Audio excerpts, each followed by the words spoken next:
Assalamualaikum warahmatullahi wabarakatuh. Berjumpa lagi dengan saya. Gimana kabarnya teman-teman? Semoga teman-teman dalam kondisi yang semakin sehat ya. Semakin membaik dan terus membaik hingga menuju sembuh. Amin ya robbal alamin. Oke teman-teman ya. Untuk kesempatan kali ini saya masih menanggapi pertanyaan dari teman-teman yang ada di kolom komentar video saya ya. Semoga apa yang saya bagikan ini bermanfaat buat teman-teman ya. Bisa memotivasi teman-teman untuk tetap semangat dalam menghadapi gangguan ini hingga membaik dan sembuh. Tenang saja teman-teman ya, insya Allah nanti teman-teman juga akan sembuh kok, dan saya yakin itu ya. Jadi semangat. Apa yang saya sampaikan ini adalah murni berdasarkan pengalaman pribadi saya ya. Dari akunnya Ika Rahmat. Dulu aku sangat produktif mengerjakan pekerjaan rumah tangga, bisa usaha bikin kue, habis itu olahraga, nge-gym, aerobik, zumba, bootcamp. Setelah kena GERD, berakhir sudah semua. Sedih banget kalau ingat betapa aktifnya aku. Ya teman-teman ya.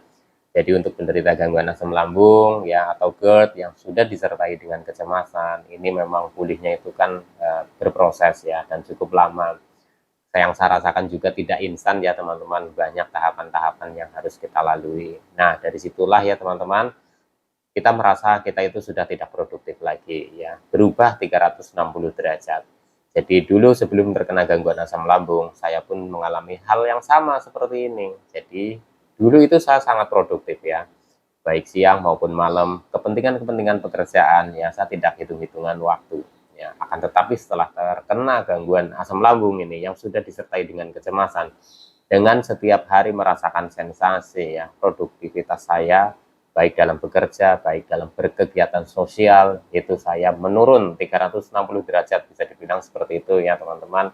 Karena saya itu mager ya, males gerak, jadi cenderung lebih ke pemalas. Ya benar kalau orang-orang mengatakan ke saya kalau saya itu pemalas dan lain-lain, karena ya memang itu bawaan menurut saya untuk penderita gangguan asam lambung yang sudah disertai dengan kecemasan itu kan kita mau bergerak saja itu kita sudah khawatir ya, kita cemas, takut sensasi ini muncul, takut sensasi itu muncul. Nah dari situlah kita itu akhirnya pergerakan kita atau kegiatan kita atau aktivitas kita itu mulai terbatas.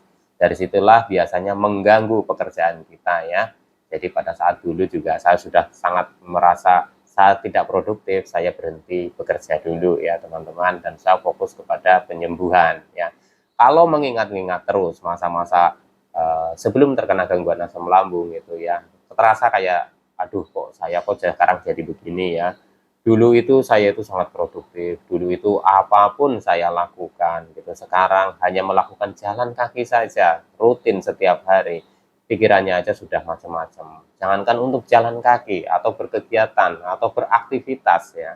Untuk berdiri saja ya kita kadang gemeteran, kadang sempoyongan ya, kadang oleng.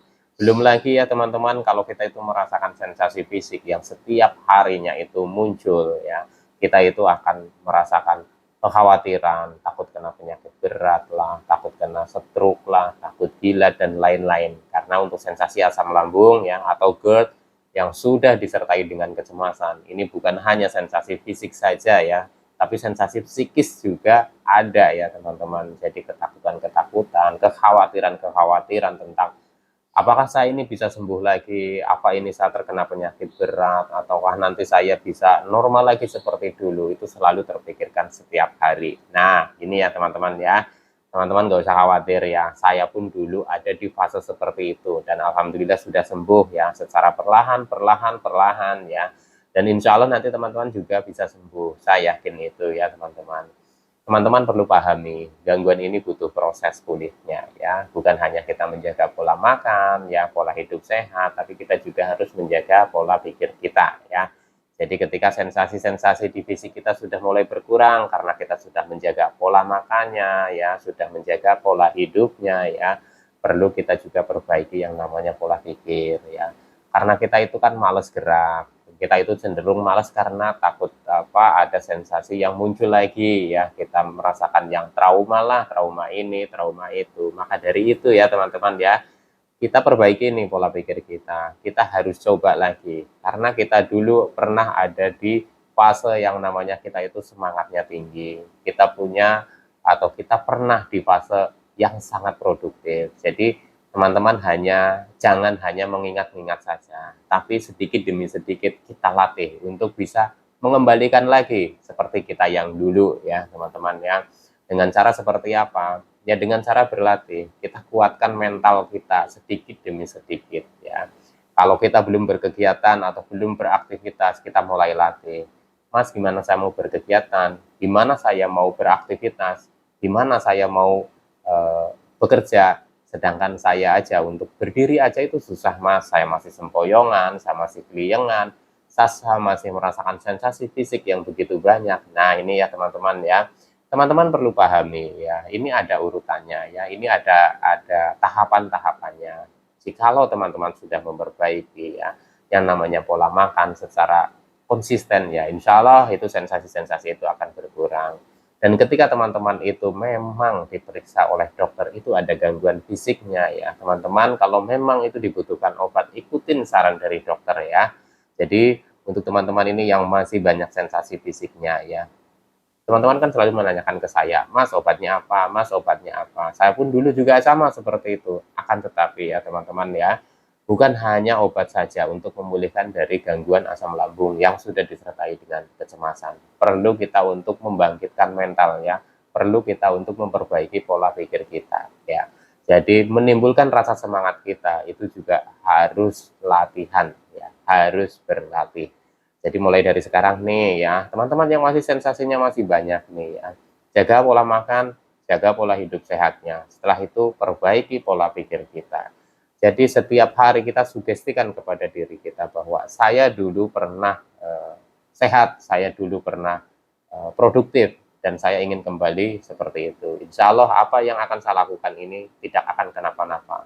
Saya niat berlatih, saya dengan keinginan yang tinggi untuk bisa seperti dulu lagi. Intinya tanamkan sesuatu yang positif kepada diri kita ya. Karena kalau kita selalu menanamkan afirmasi positif ya, nanti secara tidak langsung gitu ya, itu tertanam dalam pikiran bawah sadar kita, dan akhirnya kita itu bisa ada timbul rasa semangat setiap harinya. Targetnya nggak usah terlalu langsung jauh ya, nggak usah langsung kok saya nggak bisa angkat berat seperti dulu, kok saya nggak bisa beraktivitas yang seperti dulu gitu. Sedikit demi sedikit ya teman-teman. Insya Allah nanti teman-teman juga kalau sudah terbiasa ya, dimulai dari sedikit demi sedikit itu nanti kita itu akan terbiasa. Setelah kita terbiasa nanti semangat kita akan muncul ya. Walaupun kadang nih ya teman-teman, ketika teman-teman sudah mulai berlatih ya atau latihan, teman-teman itu merasakan yang namanya sensasi ini saya sudah hilang, kok timbul lagi, itu nggak apa-apa teman-teman, memang itu prosesnya. Saya pun dulu juga sama seperti itu ya. Jadi ketika kita sudah mulai berlatih, kita sudah mulai berkurang sensasinya ya, kita itu kadang terasa lagi atau nongol lagi, aduh kemarin saya 3 sampai 4 hari sensasi ini sudah hilang, kok sekarang nongol lagi. Nggak apa-apa ya teman-teman, itu wajar sekali ya, karena kita memang belum sepenuhnya kan memahami tentang gangguan asam lambung ini. Jadi dalam perjalanan itu nanti kita punya cara tersendiri. Bagaimana nih saya harus mengendalikan sensasi yang seperti ini, bagaimana nih saya harus mengendalikan sensasi yang seperti itu gitu. Nanti kita punya cara masing-masing ya teman-teman ya. Jadi cara yang saya pakai juga belum tentu cocok buat teman-teman. Jadi nanti mungkin teman-teman juga bisa menemukan caranya dengan seperti apa, dengan berlatih itu ya. Jadi penting sekali ini berlatih untuk memperbaiki yang namanya pola makan, pola hidup sehat, terus pola pikir yang positif ya teman-teman ya. Insya Allah nanti teman-teman juga akan membaik dan sembuh ya secara perlahan ya. Jadi kalau memang ada obat yang sifatnya kita minum obat itu kita bisa langsung sembuh dari gangguan asam lambung atau GERD yang sudah disertai dengan kecemasan ya, itu mungkin tidak banyak orang mengalami gangguan ini sampai tahunan gitu ya teman-teman, karena saya juga butuh waktu yang cukup lama untuk memulihkan ini ya. Maka dari itu teman-teman pahami ini ya, kita harus lakukan tahapan demi tahapan ya, ini berproses pulihnya, dan teman-teman itu harus setiap hari itu harus tanamkan itu ya, walaupun perubahannya atau perbaikannya itu sedikit ya, sedikit demi sedikit, bukan berarti itu tidak ada perubahan, tapi memang prosesnya seperti itu. Walaupun sudah sedikit-sedikit membaik, turun lagi ya, teman-teman jangan khawatir ya. Teman-teman jangan langsung cemas, waduh kenapa ini, waduh kenapa itu, karena memang seperti itu prosesnya ya teman-teman ya. Karena dari itulah nanti kita lama-lama bisa belajar ya. Setelah kita belajar kita juga bisa paham. Setelah kita bisa paham, insya Allah teman-teman itu akan lebih cepat membaiknya ya. Semoga apa yang saya bagikan ini bermanfaat buat teman-teman ya, bisa memotivasi teman-teman untuk tetap semangat dalam menghadapi gangguan ini. Jadi mulai sekarang jangan sedih lagi ya. Insya Allah nanti secara perlahan dan bertahap teman-teman juga akan normal kembali seperti dulu ya. Amin ya robbal alamin. Oke teman-teman, sekian dulu.